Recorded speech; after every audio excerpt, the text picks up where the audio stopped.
بسم اللہ الرحمن الرحیم۔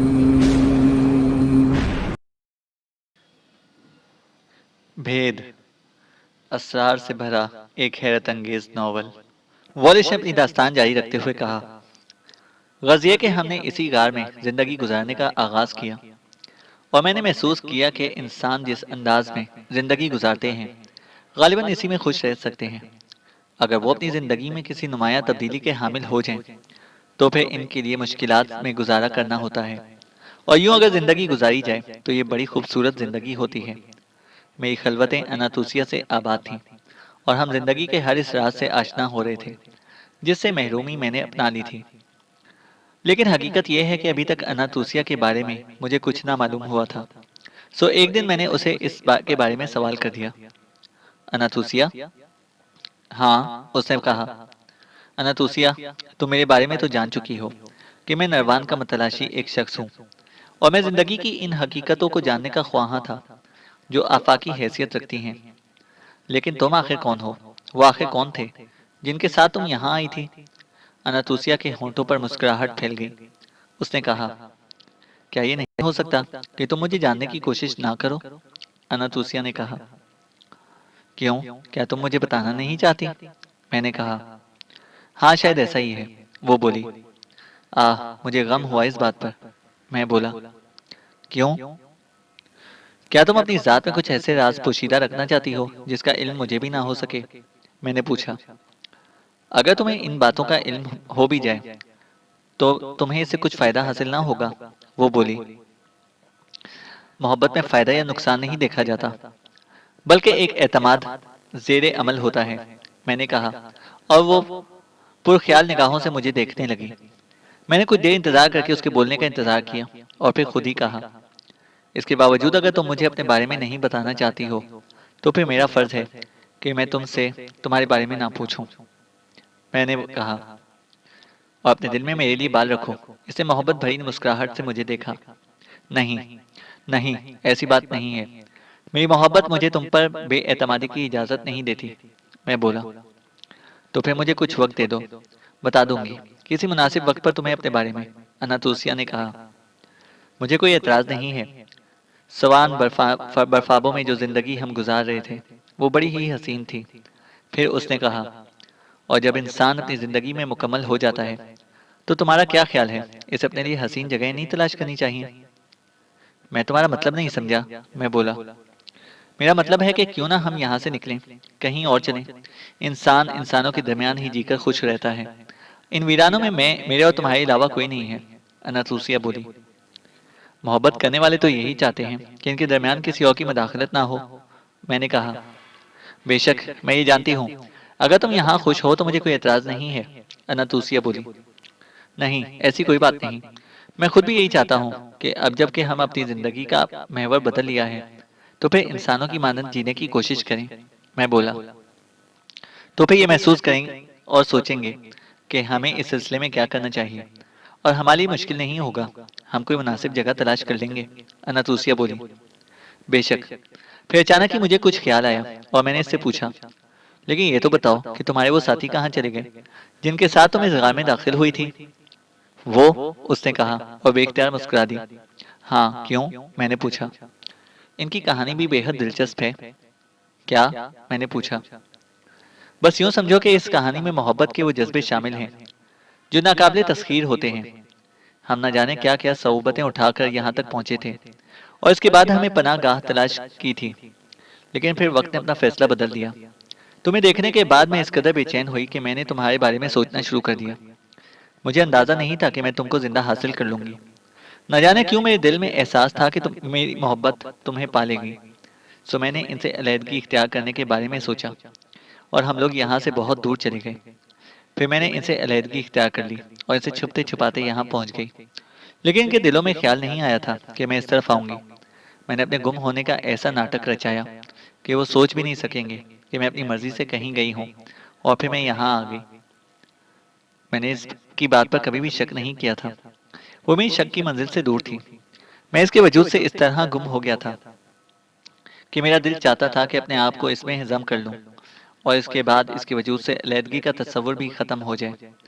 یہاں میں نے اس سے کوئی سوال نہیں کیا تھا، لیکن ایک دن صبح ہم جب اپنے غار سے باہر نکلے تو ہم نے ایک عجیب سا منظر دیکھا۔ بلندیوں سے ہم نے گہرائیوں پر نظریں دوڑائیں تو ہمیں وہ لوگ نظر آئے جو اناتوسیہ کے ساتھی تھے۔ وہ اس جانب ہی آ رہے تھے۔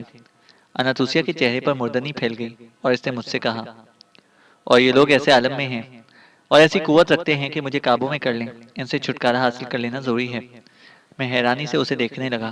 پھر اس نے کہا، وہ ہم تک پہنچ جائیں گے، اور یقیناً جس طرح انہوں نے ایک سیدھ اختیار کر لی ہے، اس سے اندازہ ہوتا ہے کہ حقیقتوں کا علم ہونے کے بعد ہی وہ یہاں تک پہنچے ہیں، اور یہ سب کچھ میرے لیے بڑا مشکل ہو سکتا ہے، کیونکہ میں ان سے بد عہدی کی مرتکب ہوئی ہوں، اور اب انہوں نے اپنے علم سے ان باتوں کو جان لیا ہے۔ میں حیرانی سے اس کی صورت کو دیکھنے لگا، اور مجھے پہلی بار یہ احساس ہوا کہ اناتوسیہ میرے اور اپنے درمیان کچھ پردہ رکھتی ہے، ایک راز رکھتی ہے، اور مجھے ان تمام حقیقتوں میں شامل نہیں کرنا چاہتی جن کا تعلق اس کی زندگی سے ہے۔ سو میرے چہرے پر آزردگی دیکھ کر اس نے کہا، اور اگر تم یہ سوچ رہے ہو کہ کچھ ایسی باتیں ہیں جو میں نے تمہیں پہلے نہیں بتائیں تو براہ کرم کسی غلط انداز میں نہ سوچنا۔ اگر اتنی خواہش مند ہو ان باتوں کو جاننے کے لیے تو میں تمہیں بے شک بتا دوں گی، لیکن تھوڑا انتظار کر لو۔ وقت کی کہانی کچھ آگے بڑھے تو میں تمہیں سب کچھ بتا دوں گی، لیکن اب یہ میرے لیے ضروری ہو گیا ہے کہ میں ان کی ہلاکت کے بارے میں سوچوں۔ میں نے چونک کر اسے دیکھا اور پوچھا، ان لوگوں کی ہلاکت کے بارے میں؟ ہاں، وہ بولی، لیکن یہ کیسے ممکن ہے؟ ممکن ہے، اس نے کہا۔ کس طرح؟ میں نے پوچھا۔ میں تمہیں بتاتی ہوں، اس نے کہا، اور اس کے بعد میں نے ایک ایسا منظر دیکھا جس کا شاید تصور بھی نہیں کر سکتا تھا۔ وہ ایک بہت بڑی چٹان تھی، اتنی بڑی چٹان کہ اگر 50 آدمی بھی ہلانے کی کوشش کریں تو نہ ہلے۔ اناتوسیہ اس کی جانب بڑھی۔ میں تعجب سے اس کا عمل دیکھتا رہا۔ اس نے مجھ سے مدد طلب نہیں کی تھی۔ چٹان کے نزدیک پہنچ کر وہ رکی، میری جانب دیکھا تو میں آگے بڑھ کر بولا، لیکن تم کیا کرنا چاہتی ہو؟ کچھ نہیں، جو کرنا چاہتی ہوں وہ دیکھو۔ اور میں نے دیکھا اور میری آنکھیں بند ہو گئیں۔ وہ چٹان دونوں ہاتھ ٹکا کر طاقت صرف کر رہی تھی۔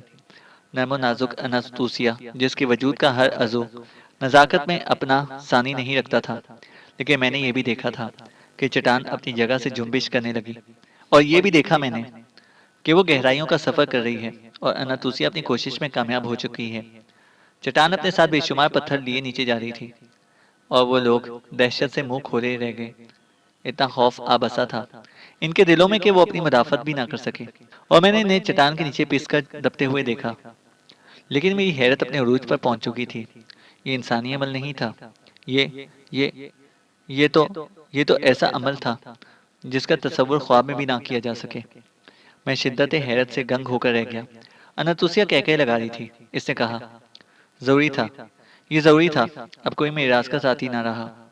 یہ الفاظ بھی میرے لیے ناقابل یقین۔ مجھے وہ لمحات یاد آ رہے تھے جب اناتوسیہ مجھے اٹھا کر طویل سفر طے کر کے دور تک لے آئی تھی۔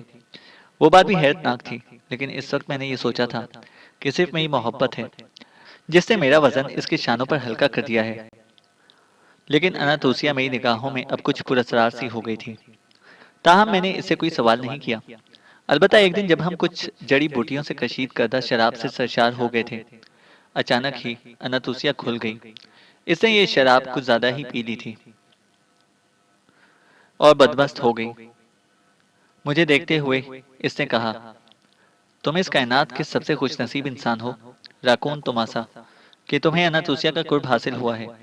اس اناتوسیہ کا قرب جس کے لیے یونان کی تاریخ میں بہت سے انوکھے واقعات رونما ہوئے ہیں، اور نہ جانے کتنے لوگ اناتوسیہ کے حصول میں اپنی جانیں گنوا چکے ہیں۔ اناتوسیہ یعنی تم؟ میں نے پوچھا۔ ہاں، اناتوسیہ یعنی میں۔ لیکن اناتوسیہ، بات کچھ سمجھ میں نہیں آئی۔ بات تو بڑے بڑے مفکروں کی بھی سمجھ میں نہیں آئی ہے۔ میں اناتوسیہ ہوں، یونان کی دیوی راسیکا کا دوسرا روپ۔ راسیکا؟ میں نے پوچھا۔ ہاں، دیوی راسیکا، جس نے چشمیہ میوا سے آب حیات پی کر اپنے لیے ابدیت حاصل کر لی تھی۔ وہ بولی، تو کیا تم راسیکا ہو؟ میں نے پوچھا۔ نہیں، وہ بولی۔ تو پھر؟ میں نے پوچھا۔ راسیکا اپنا وجود کھو بیٹھی ہے، اس نے کہا۔ کیسے؟ اناتوسیہ کے ہاتھوں، وہ بولی۔ میں سمجھا نہیں۔ راسیکا نے چشمہ میوہ پی کر ابدیت تو حاصل کر لی تھی، لیکن اسے یہ علم نہیں تھا کہ عقل کی قوت کے سامنے سب کچھ ہیچ ہے۔ میں اس کی کنیز تھی، میں راسیکا کی کنیز تھی، اور راسیکا مجھ سے اس لیے نالا تھی کہ حسن و جمال میں میرا اور اس کا مقابلہ نہیں تھا۔ دیکھنے والی نگاہ مجھے دیکھ کر بدمست ہو جاتی تھی، جبکہ وہ اپنی پذیرائی کی خواہاں تھی۔ سو میرے ساتھ اس کا سلوک بہت برا تھا، اور وہ یہ چاہتی تھی کہ ہر لمحے میں اس کی نگاہوں سے دور رہوں۔ سو میں یہ کرتی تھی، حالانکہ میرا محور کچھ اور ہی تھا۔ میں تو یہ چاہتی تھی علم و عمل میں راسیکا کے مقابلے بن جاؤں، اور اس کے فرشتوں کو گمان بھی نہیں تھا کہ اناتوسیا کیا کر رہی ہے۔ سو اس نے اپنا تمام علم اور روحانیت ایسے مرکز میں سمو دی جسے وہ کائنات کی نگاہوں سے محفوظ رکھتی تھی۔ سو دیوی راسیکا سورج دیوتا کے زیر اثر آئی اور ایسے عطاب میں گرفتار ہوئی کہ اسے گوشائے نشین ہونا پڑا، اور مجھے اس کا موقع مل گیا۔ سو میں نے اس کا علم، اس کا عمل حاصل کر لیا، اور یہاں تک آگے بڑھی کہ میں اس کے وجود میں سما گئی۔ لیکن دیوتاؤں کی چپکلش کچھ زیادہ ہی بڑھ گئی۔ سو 7 ایوان منتشر ہوئے، اور تم نے خود دیکھا کہ آج وہ زمین کی گہرائی میں پیوست ہو گئے، اور ان کا وجود ہمیشہ کے لیے مٹ گیا۔ اور یہ تاریخ تھی، یہ کہانی تھی، جس کا اصل مفہوم اب ظاہر ہوا، لیکن ہم وہاں نہ رہ سکے۔ میں اناتوسیا ہوں، دیوی راسیکا نہیں۔ راسیکا تو بلندیوں کی رہنے والی تھی، اور وہ میرے وجود میں کچھ اس طرح گم ہوئی کہ اس کا وجود فنا ہو گیا۔ لیکن چشمہ میوہ کی تمام خوبیاں میرے اندر جمع ہو گئیں۔ سو میرے دل میں یہ خیال گزرا کہ کیا یہ ضروری ہے کہ میں یہاں محدود رہوں؟ اور پھر میں نے سفر کیا۔ سو میں وادی نیل پہنچی، اور وادی نیل میں میں نے اپنے علم کا آغاز کیا۔ سو یوں ہوا کہ فرعون کی ساری تاریخ میں میری شمولیت رہی، اور میں فرعون کے لیے راستے منتخب کرتی رہی، یہاں تک کہ مجھے نیل کی ساحرہ کے نام سے مخاطب کیا جانے لگا۔ لیکن وقت تبدیلیاں لاتا ہے، اور میں اپنی تمام خواہشوں کو حاصل کرنے کے بعد وہاں سے کچھ سازشوں کا شکار ہو کر نکل کھڑی ہوئی، اور وہاں ہم ایسے عطاب میں گرفتار ہو گئے کہ اگر وادی نیل میں رہتے تو یقینی طور پر برائیوں کا شکار ہو جاتے، اور یہ بھی ہو سکتا تھا کہ ہمیں قیدی بنا لیا جاتا۔ وہ تمام ساتھی میری مانند نہ تھے، چونکہ ان کو اس بات کا علم نہیں تھا کہ راسیکا آسمانوں میں گم ہو گئی ہے، یا زمین میں ہی ہے، یا زمین میں اس کے ساتھ کوئی ایسا عمل ہوا ہے جس نے اسے گم کر دیا ہے۔ لیکن وہ میرے دل میں زندہ ہے، اور آج بھی میرے قبضہ قدرت میں وہ قوتیں ہیں جو دیوی راسیکا میں تھی۔ نیل کی ساحرہ کے بارے میں صدیوں پہلے جو کہانیاں برپا ہوئی تھیں، یقیناً نیل کی داستانوں میں مدفون ہوں گی، لیکن کوئی بھی نہیں جانتا کہ میرا یہ سفر طویل رہا ہے، اور اس طویل سفر کو طے کرتے ہوئے بالآخر میں اس جگہ پہنچی ہوں، اور یہاں میں نے تمہیں دیکھا تو یوں محسوس کیا کہ جیسے تم میری طلب ہو، کہ یہ تو تاریخ کے کچھ ایسے سربستہ راز ہیں جنہیں تاریخ کے پردوں میں ہی لپٹے رہنا چاہیے۔ یہ راز اگر اریاں ہو گئے تو بڑی مشکل ہوگی دنیا کو، اور شاید خود مجھے بھی۔ میں اس کی باتیں سن رہا تھا اور دیکھ رہا تھا کہ عالم دیوانگی میں وہ کیا کہہ رہی ہے۔ کیا نشے نے اس کی حواس چھین لیے ہیں؟ بات کچھ سمجھ میں آنے والی نہیں تھی۔ وہ ایک ایسی فرسودہ کہانی سنانے میں مصروف تھی جس کا کوئی سر پیر نہیں تھا، لیکن میرے لیے اس کی حقیقتوں کو تلاش کرنا مشکل نہیں تھا، کیونکہ ہم اتفاق سے صدیوں کے مسافر تھے، اور صدیوں کی مسافت طے کر کے یہاں تک پہنچے تھے۔ اور جب ہم لوگ ہوش و حواس کی دنیا میں واپس آئے تو میں نے اس دیوی راسیکا کے بارے میں پوچھا، اور وہ حیران رہ گئی۔ ہاں، یونان کی دیوی راسیکا تھی، جس کے بارے میں سنا گیا تھا کہ وہ چشمہ میوہ تک پہنچی اور اس نے ابدیت حاصل کر لی، اور اس کے بعد اناتوسیا نے اس کے وجود میں بسیرا کر لیا۔ میں نے کہا، اناتوسیا تو میں ہوں۔ وہ بولی، میں تمہاری ہی بات کر رہا ہوں۔ وہ تعجب بھری نگاہوں سے مجھے دیکھنے لگی، پھر اس نے کہا، کیا کہہ رہے ہو تم؟ تمہاری کوئی بات میری سمجھ میں نہیں آ رہی۔ وہ بولی، بات تو میری سمجھ میں بھی نہیں آئی، لیکن اناتوسیا کی اصل کہانی کیا ہے؟ میں نے کہا، اناتوسیا کی کہانی بس اتنی سی ہے کہ اس نے اپنی زندگی میں بہت دکھ اٹھائے ہیں، اور اس کے بعد ترک وطن کرنے پر مجبور ہو گئی۔ وہ 7 آدمی جو میرے ہمراہ تھے، اصل میں ان کا مجھ سے کوئی تعلق نہ تھا، لیکن انہوں نے مجھ پر اپنا تسلط جما لیا تھا۔ وہ جرائم پیشہ لوگ تھے، انہوں نے یونان میں جرائم کیے جو قابل معافی نہ تھے۔ اس کے بعد طویل سفر کیا اپنے آپ کو پوشیدہ کرنے کے لیے۔ سو ہم یہاں تک پہنچے اور تم پر تمام واقعات رونما ہوئے۔ میں ان میں ملوث نہیں ہوں، میرا ان سے کوئی رشتہ نہیں ہے، بس یوں سمجھو کہ مشکل کا شکار ہو گئی ہوں، اور یہی میری مجبوری تھی جن کی بنا پر میں نے ان سے چھٹکارا حاصل کر لیا۔ وہ کہتی چلی گئی۔ میری گہری نگاہیں اناتوسیا کا جائزہ لے رہی تھیں، اور میں نے محسوس کیا تھا کہ وہ جھوٹ بول رہی ہے۔ بات کچھ ایسی تھی، بات ہی کچھ ایسی تھی۔ میرے دل میں اناتوسیا کے لیے محبت کے سوا کچھ نہیں تھا۔ اگر وہ مجھے اپنی تمام حقیقتیں بتا دیتی تو میں اسے چاہتا رہتا اور کبھی بھی میرے دل میں اس کے لیے کوئی برائی پیدا نہ ہوتی جو میرے اور اس کے درمیان خلیج بن جائے۔ لیکن اس دن کے بعد سے وہ محتاط رہنے لگی۔ میں نے اس کے رویے میں نمایاں تبدیلی دیکھی، سو اس کی خواہش پر ہم سفر کرتے رہے اور بالآخر سرزمین ایران میں ہم نے اپنے لیے ایک ٹھکانہ بنا لیا۔ وہ یہاں مطمئن اور خوش تھی، اور بظاہر اس نے مجھ سے محبت کا وہ اظہار جاری رکھا تھا جس کی بنا پر اس نے میرے ساتھ وقت گزارنا شروع کیا تھا۔ میں خلوص دل سے اسے چاہتا تھا، اور شاید تم اس بات پر یقین نہ کرو کہ میری محبت روز بروز بڑھتی جا رہی تھی، اور اب میں اسے اپنے وجود کا ایک حصہ سمجھتا تھا۔ میں نے اس کے لیے وہ سب کچھ ترک کر دیا جسے میں نے نہ جانے کتنی مشکلوں سے اپنایا تھا، اور اس دوران میں نے وہ علم حاصل کیا، اس کا بھی استعمال ترک کر دیا تھا۔ انسان جب محبت میں اندھا ہوتا ہے تو اس کی بینائی اس طرح ہوتی ہے کہ عقل کی بینائی بھی اس میں شامل ہو جاتی ہے۔ میں اپنی بینائی کھو چکا تھا، اور میرے وجود میں صرف اناتوسیہ تھی، اناتوسیہ جو نیل کی ساحرہ کہلاتی تھی۔ نیل کی اس ساحرہ کے بارے میں دل میں کبھی کوئی ایسا احساس پیدا نہ ہوا، لیکن اس وقت میں حیرت سے گنگ ہو گیا جب ایک دن میں نے اسے خفیہ طریقے سے ایک سفر کرتے دیکھا۔ رات کا وقت تھا اور وہ اپنی جگہ سے اس طرح سے اٹھی تھی جیسے مجھ سے چھپانا چاہتی ہو۔ میں حیران رہ گیا، اور پھر میں نے اناتوسیہ کا تعاقب کیا۔ اناتوسیہ نے ایک طویل سفر کیا اور اس کے بعد وہ ایک ایسی جگہ پہنچی جو ویرانے میں تھی، لیکن اس جگہ میں نے جو کچھ دیکھا وہ بھی میرے لیے ناقابل یقین تھا۔ وہاں ایک ایسا مجسمہ موجود تھا جو پہاڑ کی ایک چٹان سے تراشا گیا تھا، اور اس میں ایسے نقش کندہ تھے جو نہ جانے کون سے دور کی نشاندہی کرتے تھے۔ اناتوسیہ ادھر ادھر گھومتی رہی، تب میں نے اسے ایک شخص کے سامنے دیکھا جو چادر اوڑھے ایک پتھریلی چٹان پر سو رہا تھا۔ یہ ساری باتیں میرے لیے ناقابل یقین تھیں۔ سو پھر یوں ہوا کہ وہ شخص بھی آہٹے پا کر اٹھ گیا اور اناتوسیہ کو دیکھ کر چونک پڑا۔ اس نے کسی قدر درشت لہجے میں کہا، تم پھر آ گئی؟ ہاں، اس نے جواب دیا۔ کیوں؟ سوراب، میں تمہارے لیے آئی ہوں، اور تم نہیں جانتے کہ مجھے یہاں تک پہنچنے کے لیے کتنا مشکل سفر کرنا پڑا ہے، اناتوسیہ نے کہا۔ دیکھو لڑکی، میں نے ان چٹانوں میں، ان پتھروں میں اپنی زندگی سمو دی ہے، اور یہ پتھر ہی اب میری زندگی کا حاصل ہیں۔ میں ان سے ایسے بت تراشنا چاہتا ہوں جو امر ہو جائیں، جنہیں کبھی زوال نہ ہو، اور یہ فن میں نے اپنے لیے منتخب کیا ہے۔ میں کسی اور فن کا فنکار نہیں بننا چاہتا۔ اس آدمی نے کہا، تم مجھے دیکھو، میری جانب دیکھو، تم نے میری طرف سے آنکھیں بند کر رکھی ہیں۔ مجھے دیکھو، مجھے تراشو، تمہارا تراشا ہوا یہ مجسمہ یقینی طور پر امر ہوگا، مگر تم میری جانب نگاہیں کیوں نہیں اٹھاتے؟ اناتوسیہ نے کہا، مجھ سے کہا گیا تھا کہ زندگی کا ایک دور مجھ پر ایسا گزرے گا جو میرے فن کو بہا لے جائے گا۔ یہ فن میری زندگی ہے، وہ بولا۔ لڑکی، اور میں نہیں چاہتا کہ میں اس کے علاوہ کچھ اور دیکھوں۔ ایک بار، صرف ایک بار مجھ پر نگاہ ڈالو۔ اگر تم نے میرے چہرے پر نگاہ ڈالنے کے بعد مجھ سے کہا کہ میں چلی جاؤں تو پھر میں ضرور چلی جاؤں گی، اناتوسیہ نے کہا۔ لڑکی، مجھے مجبور نہ کرو، ساری دنیا کا حسن میری آنکھوں کے سامنے ماند ہے۔ میں اپنے حسن کی ایک ایسی صورت تراشنا چاہتا ہوں جو حقیقت خود میرے اپنے وجود میں امر ہو جائے، اور میں اسے اپنے ذہن میں مجتمع کر رہا ہوں، وہ بولا۔ آنکھیں بند کر کے اناتوسیہ عجیب سے انداز میں ہنسی، اور اس وقت میں نے دیکھا کہ اس شخص نے نگاہیں اٹھا کر اسے دیکھا۔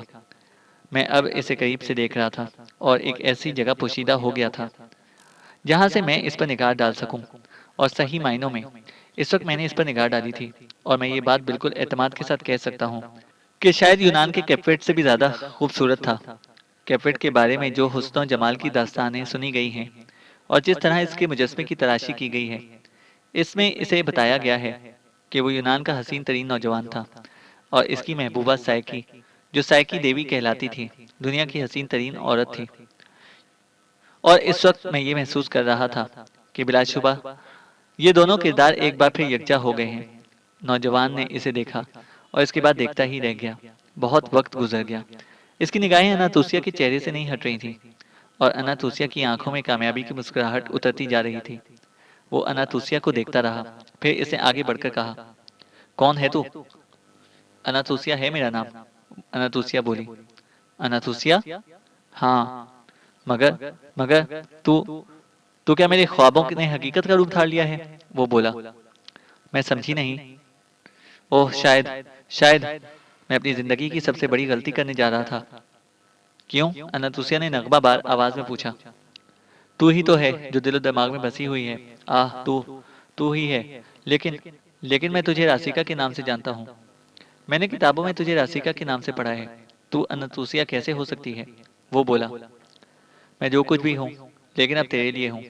کیا تو مجھے تراشے گا؟ انتوسیا نے کہا۔ آہ، میرا مجسمہ تو مکمل ہو چکا ہے، وہ بولا۔ اور اگر تو مجھے نہ دیکھتا تو کیا ہوتا؟ انتوسیا ایک پتھر پر بیٹھتی ہوئی بولی۔ میں اپنے اسی پیشے سے خودکشی کر کے تاریخ میں اپنا نام شامل کر جاتا، وہ بولا۔ اس لیے کہ تیری ہی طلب میں تو میں سرگرداں ہوا ہوں۔ میں ایک بہت اچھے خاندان کا انسان ہوں، اور میرا خاندان بڑی اہمیت کا حامل ہے۔ لیکن جب سے تو میرے خواب و خیال میں آ بسی، میں نے تجھے تلاش کرنا شروع کر دیا۔ میں نہیں جانتا تھا کہ تو کہاں ہے، لیکن میرے دل میں ایک احساس ضرور تھا، وہ یہ کہ ایک دن تو مجسم ہوگی۔ سو میں نے پتھروں میں تجھے تراشنا شروع کر دیا، اور یہ دیکھ، یہ بے نام اور بے نقش تصویریں اسی کی حامل ہیں۔ ان بے نقش چہروں کو تیرا نقش درکار ہے۔ میں نے انہیں زندگی کے ہر حسین سے حسین روپ میں تراشا ہے، لیکن بس میں وہ نقوش ان پتھروں کو نہیں دے سکتا تھا جو میرے ذہن میں تھے، کیونکہ وہ نقش کبھی مجسم نہیں ہوئے تھے۔ میں اپنے احساسات کو جسم کی شکل تو دے سکتا تھا، لیکن چہرے کی تلاش میرے لیے ناممکن تھی۔ وہ کہتا چلا گیا۔ سو میرے دوست، میں یہ سن رہا تھا، اور میرے وجود میں آگ بھر رہی تھی۔ گو انتوسیا در حقیقت وہ نہ تھی جو ظاہر ہوئی تھی، وہ تو کچھ اور ہی تھی، اور شاید نشے کے عالم میں اس نے اپنے بارے میں جو کچھ بتایا تھا وہ سچ ہی تھا، جس کی وہ نفی کرتی رہی تھی۔ اور یہ بت تراش اب اس کے لیے دیوانہ ہو رہا تھا، اور انتوسیا اس کے انداز میں بھی ایسی ہی کیفیت پائی جاتی تھی جیسے وہ بت تراش میں دلچسپی لینے لگی ہو۔ اور یہ ہوتا تھا۔ اکثر رات کی تنہائیوں میں انتوسیا کو میں نے اس بستر سے غائب پایا تھا، گویا وہ اپنے طور پر کسی بھی عمل میں مصروف تھی۔ تو یہ تو بہت برا ہوا، جس کے لیے میں نے زندگی کا سب سے اہم مقصد ترک کر دیا، جس کے لیے میں نے اپنا عہد مقصد کھو دیا، وہ بے وفا ہے۔ یہ تصور میرے دل کو لرزانے لگا۔ میں خاموشی سے وہاں واپس آ گیا، کیونکہ اس سے آگے جو ہونے والا تھا وہ میں نہیں دیکھنا چاہتا تھا۔ اناتوسیا ابھی تک مجھ سے رابطے رکھے ہوئے تھی، اور میں جانتا تھا کہ ایک دن ایک بہت ہی بڑی چٹان میرے وجود پر بھی آ گرے گی، اور میں ریزہ ریزہ ہو جاؤں گا، انہی 7 افراد کی مانند جو اناتوسیا کے ساتھی تھے۔ اناتوسیا یقینی طور پر اسی مزاج کی حامل لڑکی تھی۔ اس کے اندر صدیوں پرانی روح تھی، اور وہ سب کو بیوقوف بنا رہی تھی۔ لیکن میرے دوست، تمہارا نام کامران ہے نا؟ میں دوران گفتگو تمہارا نام ہی بھول گیا۔ تم یقین کرو، وہ ایسی ہی تھی جو ایک نگاہ اسے دیکھے، اسے زندگی کی ہر شے بری محسوس ہونے لگے۔ اناتوسیا کے لیے میرے دل میں غم و غصے کا طوفان ابھر آیا تھا۔ ایک مرد کی حیثیت سے میں رقابت کا شکار ہو گیا۔ میرا دل چاہا کہ اس بت تراش کو زندگی سے محروم کر دوں، لیکن قصور اس بت تراش کا نہیں تھا۔ اس کے بعد بھی اناتوسیا میرے ساتھ رہے گی، اور میں یہ کبھی بھول نہیں سکوں گا کہ یہ بے وفا ہے، اور مجھ سے علیحدگی کی خواہش مند، یعنی وہ کسی اور کو چاہ سکتی ہے۔ اب اس کے لیے میرے دل میں یہ تمام چیزیں منجمد ہو گئی تھیں۔ میں جانتا تھا کہ وہ ایک بے وفا لڑکی ہے، مگر میں کیا کروں؟ پھر یوں ہونے لگا کہ راتوں کو اناتوسیا غائب ہوتی تھی۔ پھر ایک رات میں نے اس کا انتظار کیا، اور انتظار کرتے ہوئے بہت دیر ہو گئی۔ پھر جب وہ واپس آئی تو میں نے کہا، اناتوسیا، تم ایسا کیوں نہیں کرتی کہ اب میرا ساتھ چھوڑ دو، جس طرح کہ تم سے اس سے پہلے بھی شاید دوسروں کا ساتھ چھوڑتی رہی ہو؟ تب وہ اپنے حسن رنگ میں نمایاں ہو گئی۔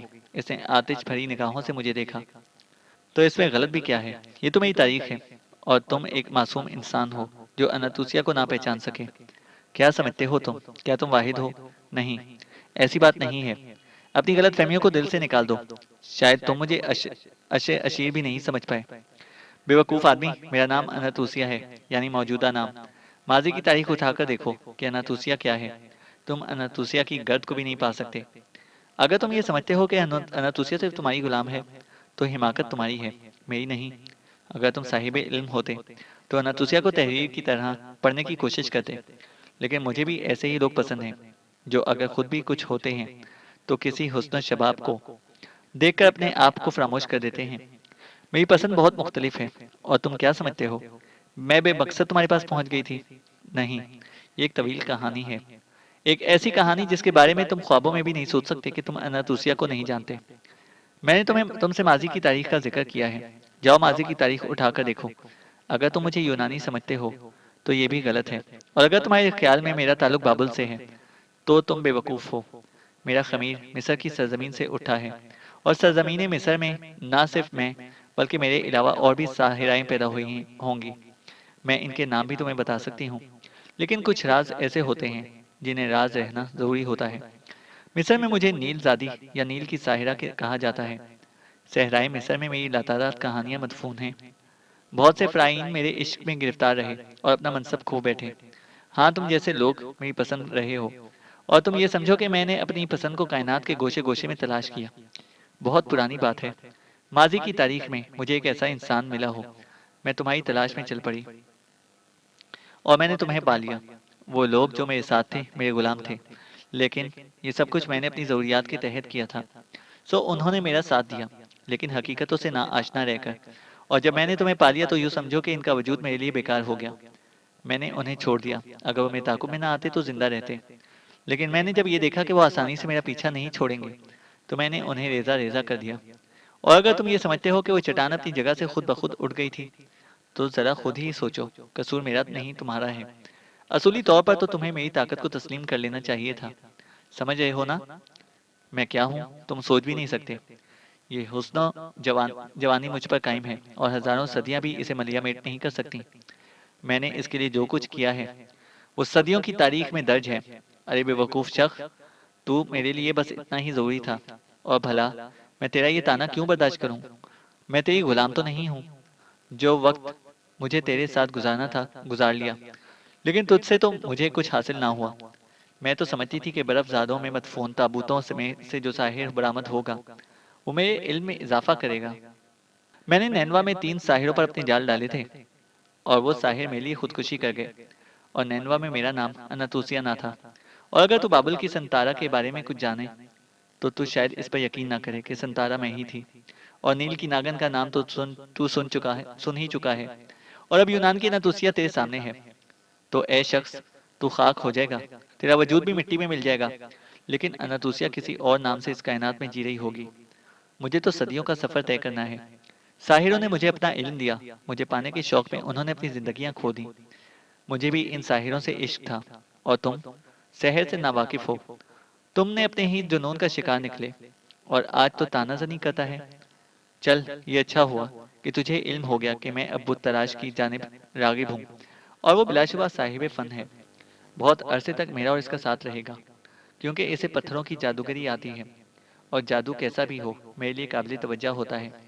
میں تو جیتی رہوں گی، تو بھلا میرا ساتھ کہاں تک دے سکے گا؟ میں نے درد بھرے لہجے میں اس سے کہا، لیکن میں سچا ہوں اناتوسیا، میں تو تیرے لیے نروان چھوڑ دیا، وہ سب کچھ چھوڑ دیا جو میرے عہد میں شامل تھا۔ تیرا عہد سچا نہ تھا، نہ تیرا عشق۔ اگر تو عشق کے لیے اپنا سچ چھوڑ سکتا ہے اور آگے چل کر کسی اور چیز کے لیے مجھے بھی چھوڑ سکتا ہے۔ خیر، نہ تو میں دیوانی ہوں اور نہ ہی اس قدر جذباتی اور احمق۔ سمجھ رہے نا تو نے خود ہی یہ راستہ بند کر دیا، اور یہ داستان یہاں ختم ہو گئی، اناتوسیا نے کہا۔ مگر اناتوسیا، میں تو تم سے عشق کرتا ہوں، میں نے کہا۔ بہت پرانی بات ہے میرے لیے، بہت ہی پرانی بات، اناتوسیا بولی۔ میں تجھ پر تشدد بھی کر سکتا ہوں، میں نے کہا۔ اوہ، تو گویا یہ تیرا تشدد نہیں ہے، اناتوسیا نے کہا۔ میں تو تجھ سے کچھ شکایات بھرے الفاظ کہے تھے، میں نے کہا، اور میں تیار ہو گیا کہ اگر یہ عورت ضرورت سے زیادہ اپنے آپ کو چالاک ظاہر کرے تو اس کے خلاف عمل کروں، اور پھر یہی ہوا۔ میں اچانک ہی اس پر جھپٹا اور میں نے اس کو کس لیا، پھر میں نے اس کے ہاتھ مضبوطی سے باندھے۔ اس وقت میں اس چٹان ہلانے والی کو بھول گیا تھا، اور وہ مدافعت نہ کر سکی۔ اس نے ہاتھ بندھوا لیے، پھر پاؤں بھی، اور اس کے بعد وہ سر جھکا کر بیٹھ گئی۔ چینل کو سبسکرائب کریں اور بیل آئیکن کو پریس کریں تاکہ ہماری ہر اپڈیٹ آپ کو بر وقت مل سکے۔